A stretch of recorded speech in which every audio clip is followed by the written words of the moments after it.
If you're striving to become the best version of yourself while learning from the experiences of other successful people, this is the podcast for you. Welcome to the Transformation Chamber.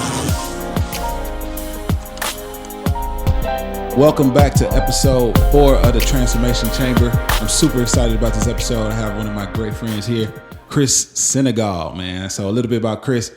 Chris is an entrepreneur, master entrepreneur. That's what I like to call him. Real estate developer and economic influencer. That's hard to say real fast. So economic influencer.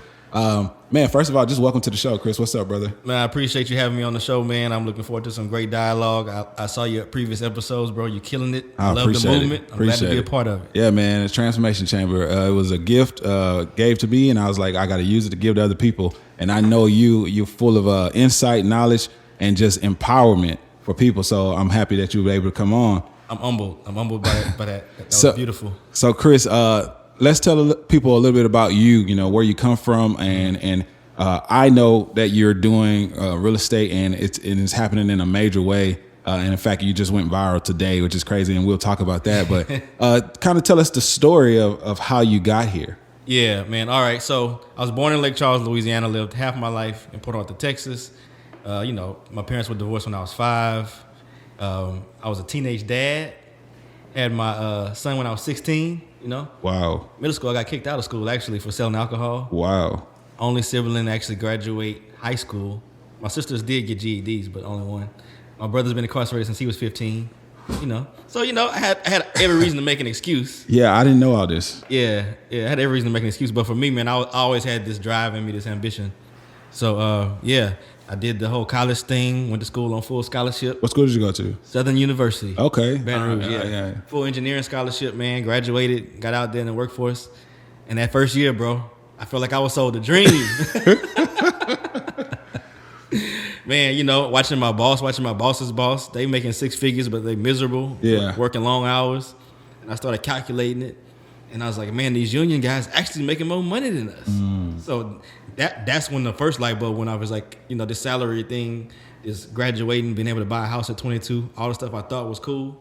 I was like, man, I'm in the trap. Yep. I gotta get out. Yep. I gotta get out. It's a hamster wheel. You just running around. Hamster wheel, yeah. bro. The hamster wheel. Man, let's back up a little bit, man, because I've known you now for I think about 2 years, maybe a little bit more than that, maybe closer to 3 years. But I didn't know all that you just said. Like, you got kicked out of middle school. Yeah. You're the only sibling to graduate high school. Yeah. Like, usually when you hear that, it's like I'm the only one to go to college, but not the only one to graduate high school. Yeah. I mean, like I said, all 3 of my sisters did go back and get GEDs. Get their GEDs, which is great, Right. But, man, can you paint the picture of, maybe what the landscape of your life was at that time?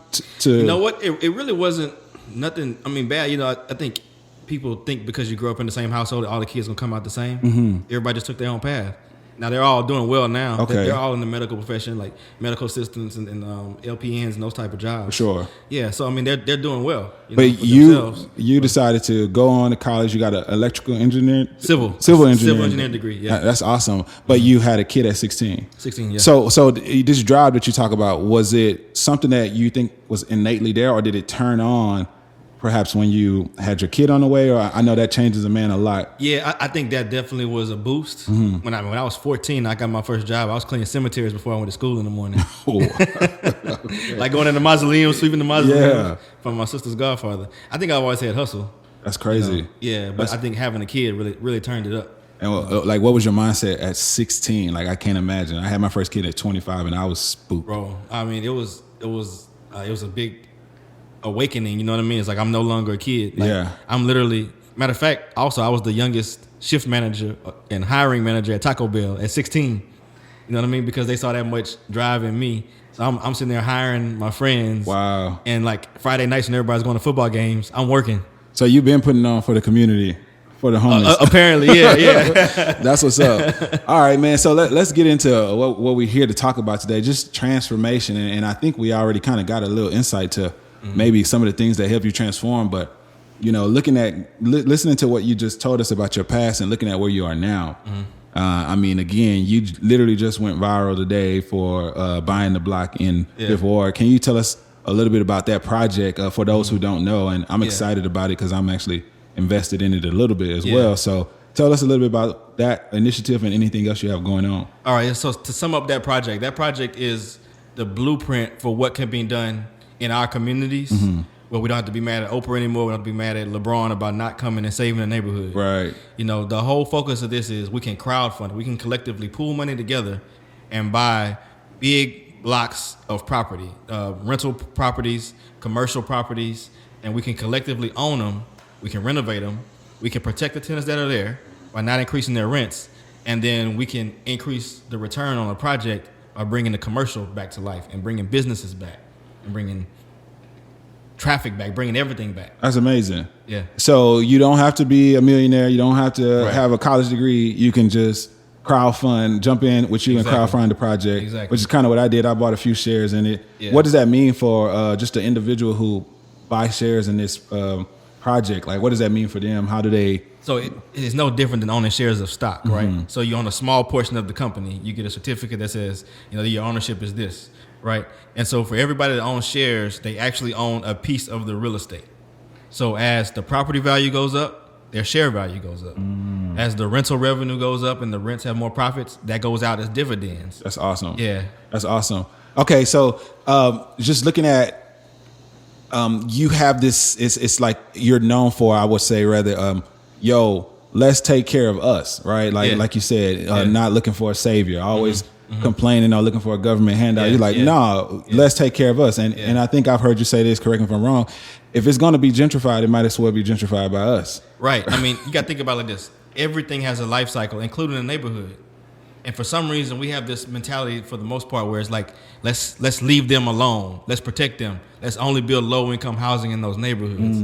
But we forgot about the fact that before desegregation, we all lived in those neighborhoods. The doctors, the lawyers, everybody lived Absolutely. there. So you got to bring that back to life. Absolutely. And if we ever want the grocery stores and all that stuff to go back, the grocery stores are going to look at the incomes of those low-income people and be like, nah, there's no profitability there. Absolutely. So we got to bring the high-income people back to the neighborhood so that it becomes a complete community. No, so I actually live in one of those historic neighborhoods right now, 3rd Ward. Yeah. And I know you're building over in 5th Ward. 5th Ward, right. Right. And I mean, even 3rd Ward is still predominantly like entrepreneurs and Yeah. self-ran businesses, self-owned businesses. But it's not like it used to be in the past. Right. From what I hear. Yeah, right. I hear it used to be, like you said, they had their own dentist, their Everything. own vet, their own Everything. everything was in the community. The Yeah. dollar circulated right there in Yeah. that community. Yeah. And so you're building in 5th Ward. What's that like to be building in the historic 5th Ward? Man, I love it. I mean, it's bringing back the stories that aren't told. The only thing we really talk about is Black Wall Street in Tulsa, Oklahoma. Absolutely. That place got bombed, and that's a horrible narrative for us to perpetuate. You know, every single city had a Black Wall Street. We had to. We couldn't go nowhere else. We couldn't go to a white bank. Right. We couldn't go to a white doctor. Right. You know what I mean? We had all that on our own, but it's just not talked about. Wow. So like the street that I'm on, the property that we're crowdfunding, like talking to some of the people that know about the history, they're telling me the same buildings that I'm renovating, Stevie Wonder's been in there, Tina Turner's been in there during segregation. You know, all the big acts when they came to Houston and they were in 5th Ward, everything was up and down that street right there. That's beautiful, man. So it's a funny story. I stayed in 5th Ward for a little bit. Okay. After I think it was Hurricane Allison, something like that. The house that my family and I were living in got flooded, and the moles were in the wall, so we had to move for a little bit. And a lot of people, and I'm just throw this out there at you. A lot of people see it as a tough community to build in. Yeah. I know that's changing a little bit now that with Houston becoming one of the most the most diverse city and people moving here. Why would someone just to your narrative of telling people to stay home? Why would someone want to move to 5th Ward? And I'll tell you my experience. Yeah. It's a funny one though. I laugh at it now. I moved over there just for like 3 or 4 months till we found our next location. And it was like the first week of school. And I remember I went to school on the first day of school. Yeah. You know, back then you had to get your school clothes, get ready, iron them up, and be ready for Gotta be school. fresh. You got to be fresh. And Stay flow. Yeah, absolutely. Start They your don't stand up on their own. So I went to school. I went to Smiley High School, and I came back home after the first day of school, and somebody had broken in the house and stole all my school clothes. Like Dang. it was if you know anything about Yeah. going to a black high school, Yeah. you are what you wear. Right, yeah. so like all my school clothes were stolen, and I was so mad. I had to wear white tees like for the next Dang. 2 weeks until I could get back. But I throw that out there to say, there is a lot of rich history in Fifth Ward. There's a lot of great history, but then there's also a lot of, people might feel like, man, this is not the safe place to live. What do you say to that for people who should be investing, or people you think that should be investing? There's a turning point for a neighborhood. You know what I mean? Some areas are still war zones. I'm not advocating go to a war zone. What I advocate is, if after something's been neglected for so long, usually an outside group comes in and they take over. And we're so dismissive of that neighborhood at that point that we don't even notice them coming in taking over, right? And so that's what Fifth Ward is right now. If you watched redevelopment in Houston, it started in the Heights and it went counterclockwise around downtown. Fifth Ward was the last quadrant that was not redeveloped. So when Third Ward started, there was still nothing going on in Fifth Ward, but I bought that property in 2013. Wow. Yeah, so something else you got to realize too is that we have been conditioned, despite it being our people, we are the most adverse to moving in when it's still kind of rough, right?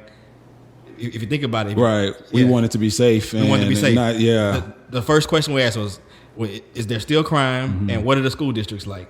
Meanwhile, somebody else is moving in the neighborhood, walking their dog down the street. Listen, you should see Third Ward right now. It's right. hilarious. Right. And so it gets to the point to where, like, we still calling Third Ward hood, but now HEB done put a flagship store there. Absolutely. Right. And so now we're mad, right? So look at Third Ward, like right around Alameda, $400,000 or $500,000 townhomes. Yep. Now that's kind of out of our price range. But imagine if we would have went in right before they started and said, we're going to build $250,000, $300,000 townhomes. And then when they start building their $400,000, $500,000 townhomes around us, all our property values goes up. Interesting. So that's my motto. It's like, don't wait till it looks nice. If it all looks nice, you missed the wave.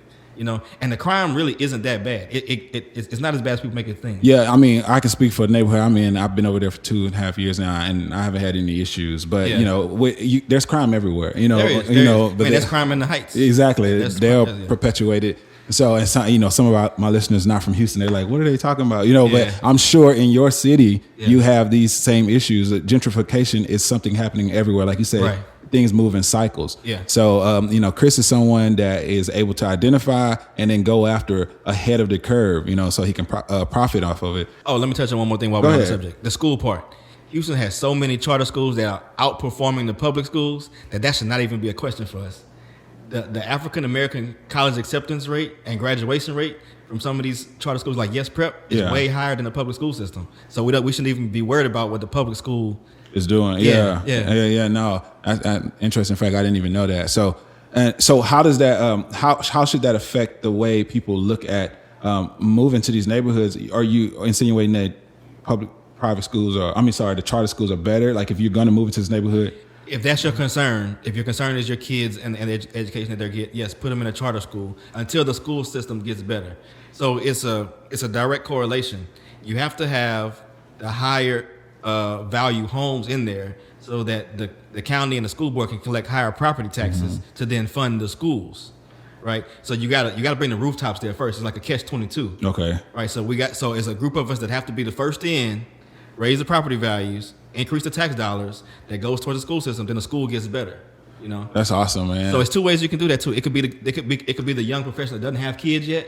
They can be that first wave and make it ready for the second wave. So when the kids come, the schools are already better. But yeah, it's all strategic. No, I love it, man. You can tell he lives, breathe, and all eat real estate. So pulling off the curtain, like let's say we peel back the curtain and just look at the man, right? What is your purpose with real estate? What do you hope to accomplish ultimately? Man, so my original purpose with real estate was to get out of corporate America and just build individual wealth. And then I started making money, and people started asking me, can they invest with me? And I really couldn't find a fit for everybody, And then I knew people that wanted to start flipping houses. I knew how risky it was. I knew how much time it'd take. And some people, I can charge you to teach you, but I know you're not going to be capable of doing it. This is not your lane. You're not going to be able to deal with the stress of it. So for me, it was like, how do I accomplish a bigger task? How do I impact more people? And that's when gentrification kept coming up. So for me, it's about changing the narrative on our communities, because I know the things we talked about in the past, we act like it never happened. I know if we did it before, we can do it again. Absolutely. Yeah. So that's my passion right now. It's really just showing we can do it. So to essentially try to rebuild Black Wall Street in and replicate the complete communities that we had before. Right. And it's not about like going against other races. It's more so just about building up our own. We are the only minority group that, for the most part, does not have any collective unity within our communities. Yeah. I mean, it's all over Houston. Yeah, and even I don't even like the all black everything narrative, because none of the other minorities that are successful do that. You know what I mean? Like, it's okay. You go to Chinatown, you know they got pride in their heritage. Absolutely. Everything's in Chinese. Absolutely. But they're very nice to you. It ain't no all Chinese everything. You know, it ain't no, if you ain't Chinese, I ain't taking your money. You know, it's none of that. And I think that's where we have a misstep. Okay. Yeah. Interesting. What do you attribute that to? Have you sat down and thought of that and say, why is that? I think our frustration got so channeled in proving a point. It's almost like we are like the adopted kid that doesn't want to focus on our own success. We want to focus on proving everybody wrong, or making sure everybody accepts us like we were in the family. Mm-hmm. You know what I mean? I think that's it for a big part. So it's okay. So you feel like we're too busy trying to get into what you're doing, what you've built. And I watched something. I was watching a Hidden Colors documentary. Have you seen that documentary? Really good. And I think they talked about that. Like, we constantly saying, "Help us," or "Let us be a part of that." And they're just like, "Nope, nope." But you can bite this bone, or you can, Exactly. Exactly. I mean, a lot of people contributed to racism or prejudice. I don't even think the majority of it is that. It's just like kinds attract like kinds. Absolutely. You're not mad when you see a tiger trying to walk into a herd of lions, a pack of lions, and the lions don't accept him. You just know they're not together. Now imagine if that tiger spent his whole life trying to hang out with the lions. Trying to be a lion. Instead of going and hanging out with the tigers. Never can fulfill his full potential. Exactly. Never understand who he is. Can't even see his own beauty. Exactly. Interesting. Exactly. Okay, and so and that's what you're here to do your best to do. And how are you? I know you have Learn from Chris, which is a program or platform that you created for people who want to know about real estate. Can you speak a little bit more to that? Yeah, so I have so many people that reach out to me that want mentorship, and they're like at square one. You know, for me, it's too time consuming. As much as I want to help every single person, I can't. So I created that platform so that people can go in there and kind of learn at their own pace. I have different levels.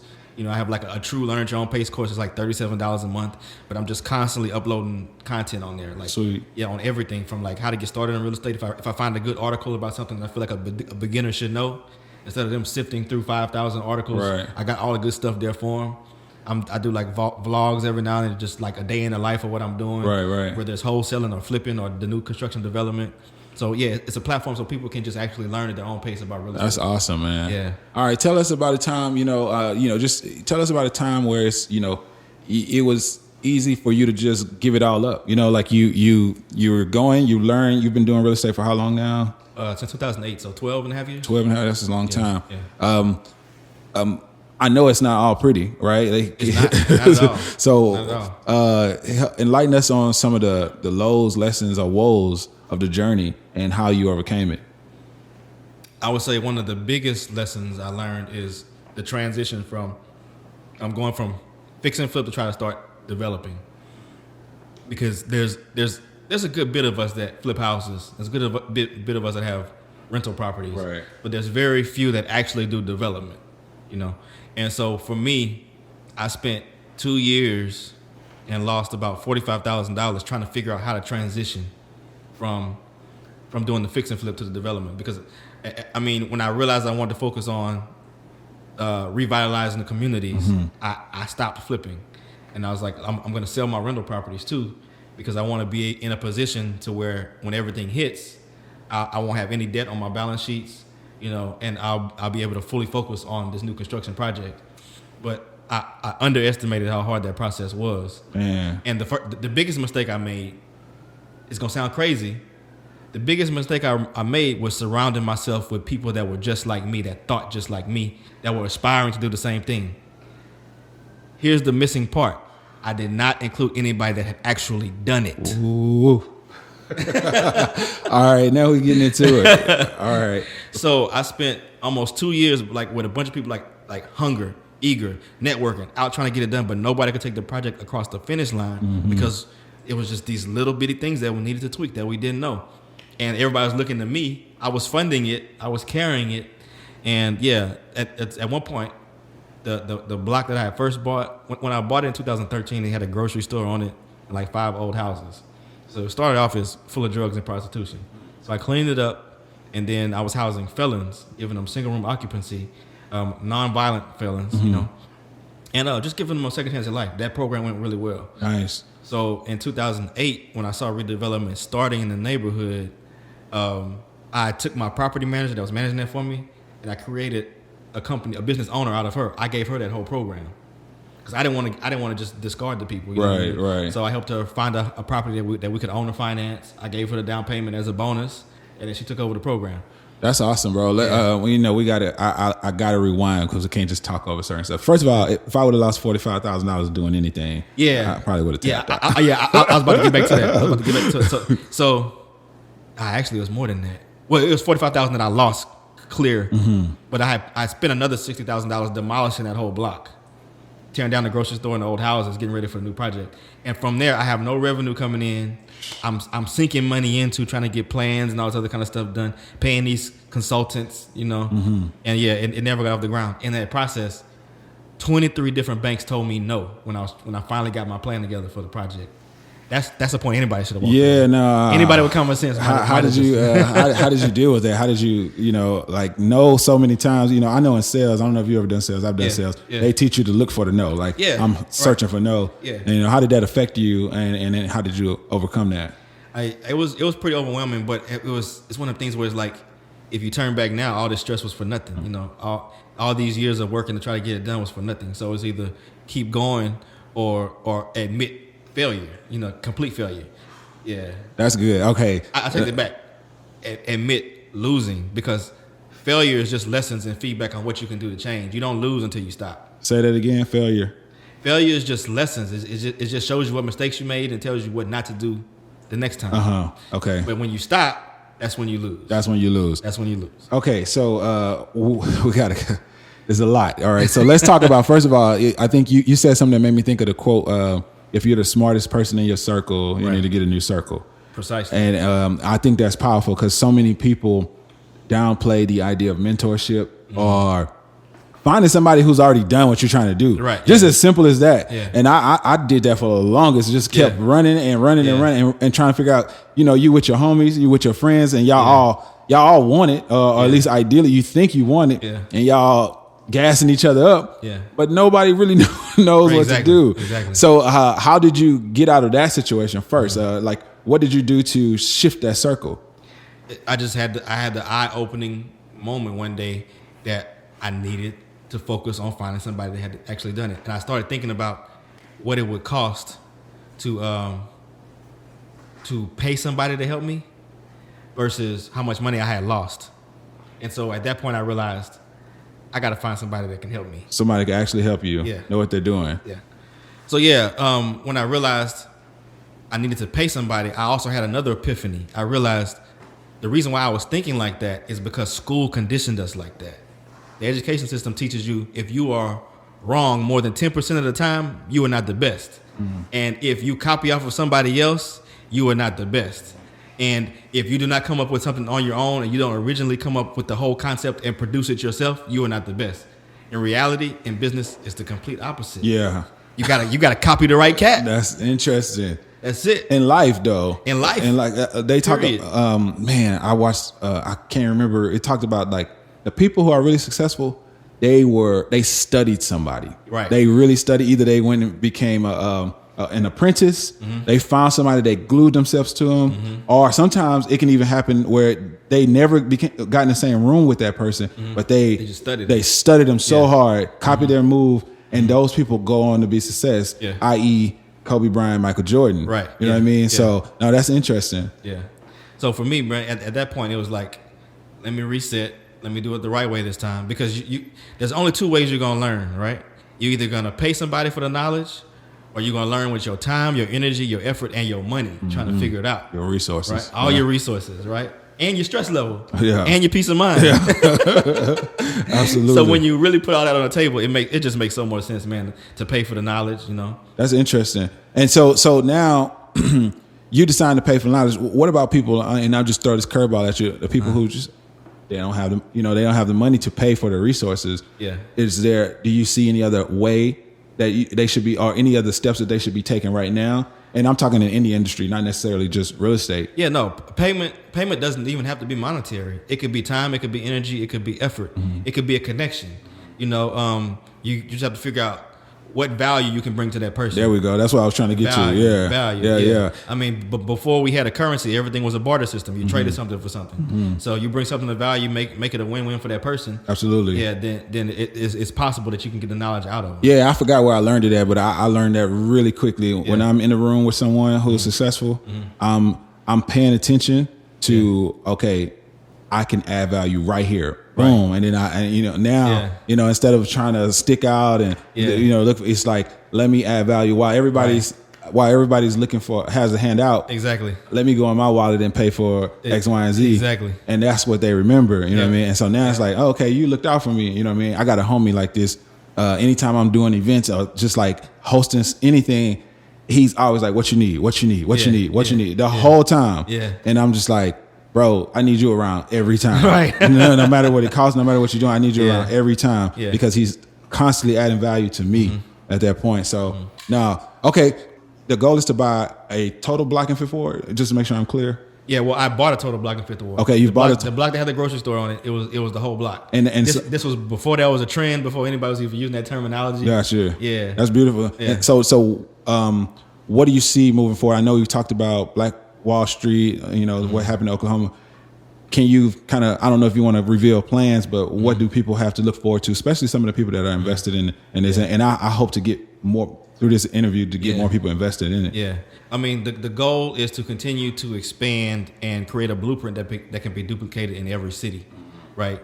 Now, like I said, the important parts are making sure that some type of redevelopment is already starting in that neighborhood. So it's going to be gentrified anyway.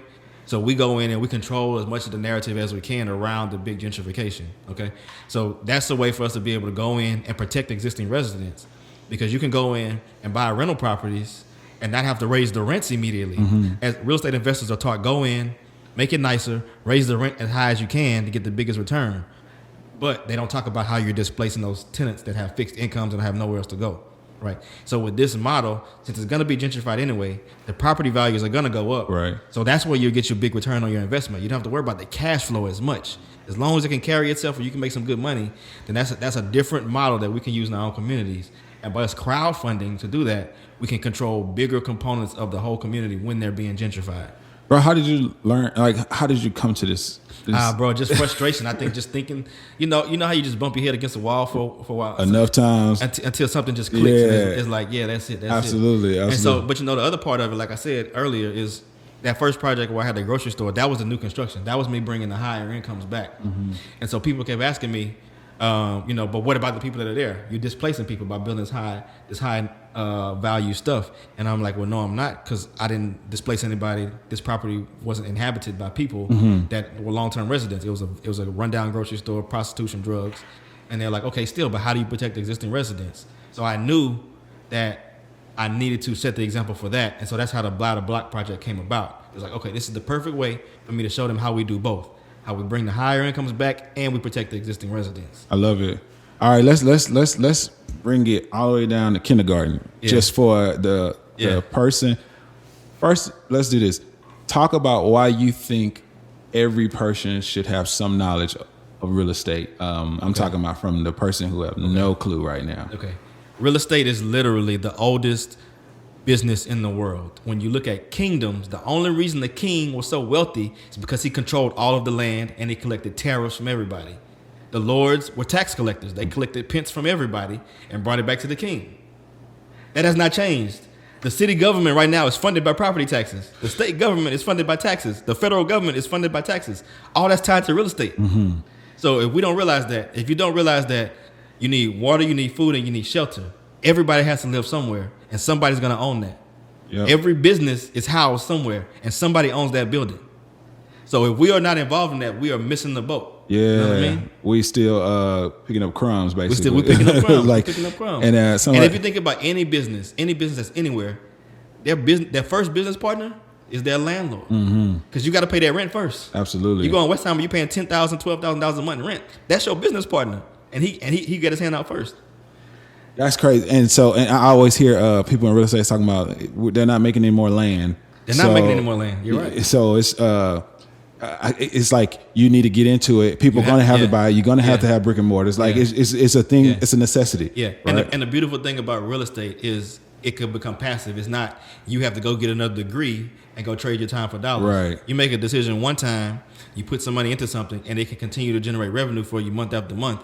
While whether you choose to work or you don't work, it's generating revenue for you on the side. So it's not like you have to be an entrepreneur and go start a business, but you should invest. How do you see real estate and I'm gonna just section it off to people of color right now, helping us in this current crisis, this current landscape of the world that we're in right now, given George Floyd and all the police brutality and white people waking up to some white people waking up to say, wow, I didn't know all this was going on. What role does real estate play in that?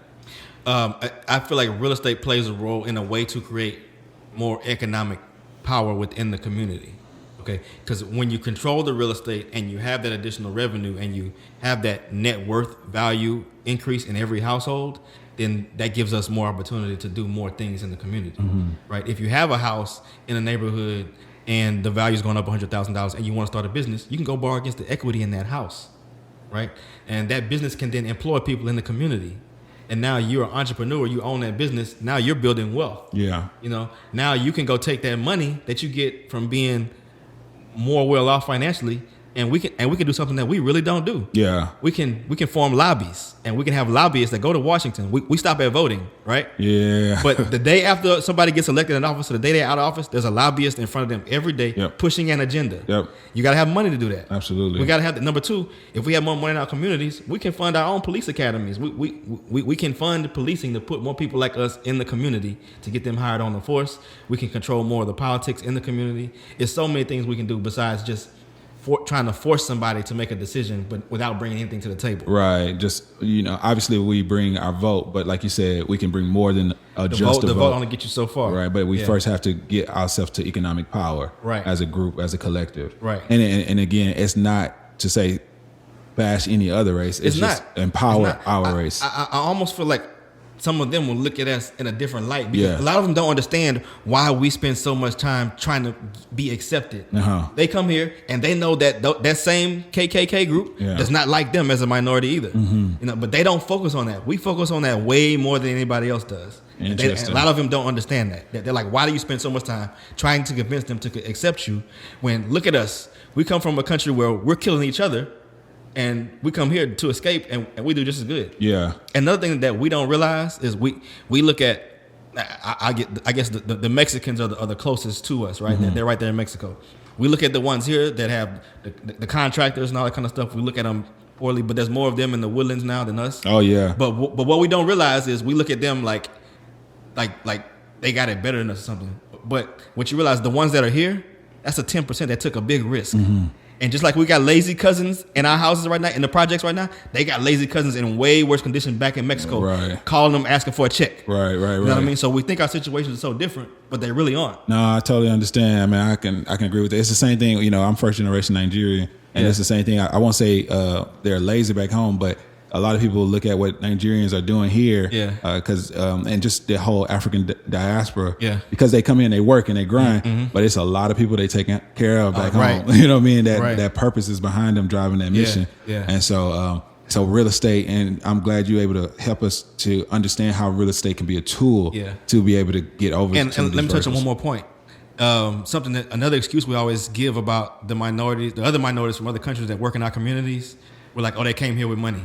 I don't know about you, but if I came here with $1 million in the bank, I would not set my family up in the middle of the hood where I gotta have bulletproof glass, burglar bars, where people getting shot, getting stabbed outside. I would not bring my family there if I came here wealthy. That's a complete false narrative. No, I don't, and I think I don't want to misspeak on any certain cultures, but I know some of them, they don't come here with an abundance of money. What they do is they put money together, Right. and they give them a send off. Exactly. And it's like that little that you have, they Right. go to America, Right. and invest it wisely. Right. Real estate, Yeah. gas stations, nail salons. Or they'll work their way up through the system. Oh, And- yeah. Yeah, and then one will be chosen to go and actually start their own location, but it has to be the exact business that everybody already knows.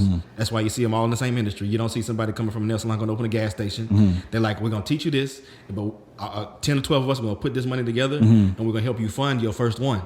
You know, That's beautiful. but it's got to be in the same industry, and we could do the same thing. Right. We could do the same things. No, I mean, you're doing it. Like no, seriously, like you're helping us see. Like I felt good when I bought those shares. Yeah. Even Yeah. I'm gonna be honest with you. I read it and I understood it, but I was like, you know what?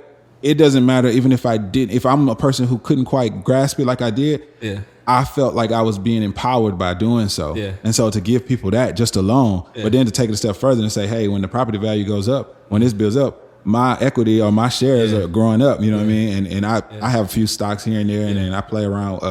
I'm learning. I'm trying to get into Forex. You mess with Forex at all? A little bit. Yeah, like it's one of those options things- and Forex. Yeah, my homeboy does Forex, but I'm still like heavy into the stock market, so I totally understand what it means to put your money in something, watch it grow, and be able to step back from it. And this, I think Warren Buffett says you need to disassociate yourself from it. Like if you're going to invest, be able to pull back from it and Right. not be emotional about it. Just let it grow, And let it grow. So it will take time, but it's something that I absolutely see happening. 'Cause there's a lot of beautiful homes in Fifth Ward now. Bro, it's changing it's rapidly, extremely rapidly. What do you say to white people right now who are asking, what can we do to help? Support. I mean, invest in the businesses, help them grow faster. I mean, that's another thing that we have to realize. We have to be willing to take outside money in the community to help it grow faster. What happens now is the dollar leaves our community within 6 hours. And our first focal point was to say, well, let's keep the money within, but let's only work with us. All black everything. No, we need to reverse the trend. If the dollar is going out in 6 hours, we need to try to get dollars coming in from outside our community in 6 hours and keeping them in the community and circulating. Absolutely. So if they want to support, they can help fund initiatives. They can do the things that we haven't gotten in the past with the loans and all that kind of stuff. You know, they can support our businesses. Absolutely. You know. They can give us guidance on how to run the businesses better since they Absolutely. have the experience on that. You know. Absolutely. I mean, in several ways, they can talk to their constituents, the people that don't really understand. They can be advocates for us. I think one of the things I talked about earlier with the lobbyists, we probably do need some white lobbyists that can identify with the white people more, you know, to help push our narrative. I mean, I think those are several ways that they really can contribute to the cause in a positive way.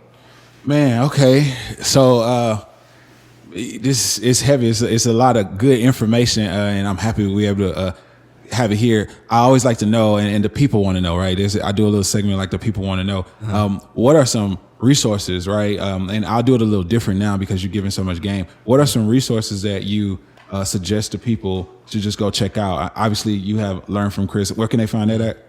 Learnfromchris.com, literally. Okay. Yeah. And then outside of that, where would you have people start? You know, you just say, man, listen, I want to know more about real estate, or not even just real estate, how to use my money wisely. I work a 9 to 5 and I want to know what to do with my check.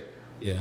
I would say the number one resource that changed my life and changed a lot of people's life. If you haven't read the book Rich Dad Poor Dad, that's a cornerstone in changing your mindset on everything. That's Robert Kiyosaki. Yeah. The storyline is his dad had all the degrees, had the high paying jobs, and died broke.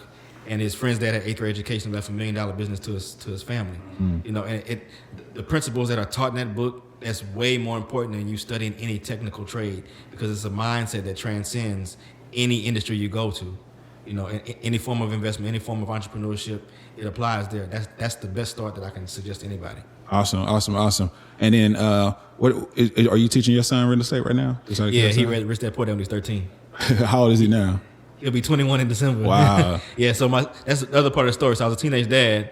Now he is a sophomore at University of Houston on full academic scholarship. Beautiful. Yeah, going out for entrepreneurship and finance. Nice. 5-year MBA program. He's at Bauer Yeah. School of Yeah. Business? Yeah. Yeah. So he's taking after you a lot. Like, Yeah, I mean, he's doing his own thing. I don't know that he's specifically going to do real estate, but I want to give him the platform to be able to do whatever he wants. Yeah, You know, man. and that's something else that I feel like we do too much. We feel like whatever, especially in our culture, we feel like whatever we're building up, we have to hand it off to our kids to take over. A lot of times our kids don't want to do the same thing. Yeah. So your goal should be to build it up to where you can hire a CEO to run that company. Yeah. And let the kids own the company where they can be hands off and pursue whatever they want to do in life. Something else. Yeah, so that's my goal with him. Man, that's game, bro. Yeah. You're kicking game right now. Okay. Man, any other projects or any other, just advice you have for people? I always want to know, the greatest piece of advice you've gotten on your journey or that you just like to give people. Man, I would say number one, network and get in the rooms with the people you want to be around. Yeah.